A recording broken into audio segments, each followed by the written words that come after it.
2025-26 নাট্যবৰ্ষত ৰাজ তিলক থিয়েটাৰৰ ব্যয়বহুল তথা শ্ৰমকপদ আয়োজন তিনিগৰাকী প্ৰতিষ্ঠিত নাট্যকাৰৰ তিনিখনকৈ ভিন্ন ৰুচিৰ নাট লৈ সাজু ৰাজ তিলক থিয়েটাৰ যুঁজ কৰাৰ বাবেহে আমি লৈছো এইটো পথ প্ৰশ্ন হাজাৰ উত্তৰ কিন্তু এটাই পথভ্ৰষ্ট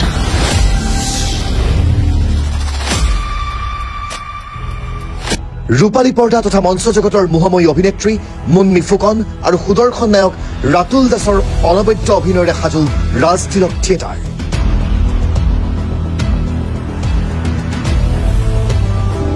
কোলা চশমাযোৰ অলপ সময়ৰ কাৰণে খুলি দিয়াচোন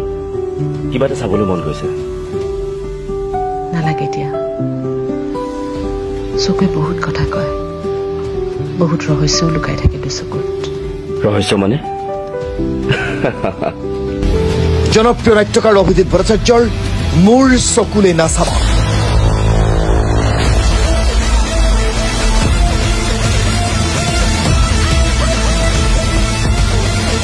লগতে ৰাজ তিলকৰ মঞ্চ শুৱনি হ'ব অভিনেতা বিনয় ডেকা অঞ্জন জ্যোতি বেজ গৌতম ৰাজ অভিনেত্ৰী হিমানী কলিতা কৌতুক অভিনেতা পাৰ্থ বৰা বিপ্লৱ দত্ত ৰাকেশ কলিতা পুষ্পাঞ্জলি পাঠকৰ দৰে অভিজ্ঞ অভিনেতা অভিনেত্ৰীৰ বলিষ্ঠ অভিনয় সৰু থাকোঁতে মায়ে কৈছিল ডাক্তৰ মানে সৰু মানুহৰ ভগৱান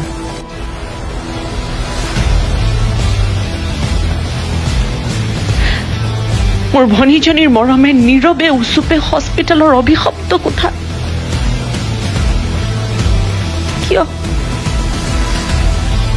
কিয় আৰু ধ্ৰুৱজ্যোতি শৰ্মাৰ মেডিকেল কলেজ মৰমে য'ত উচুপে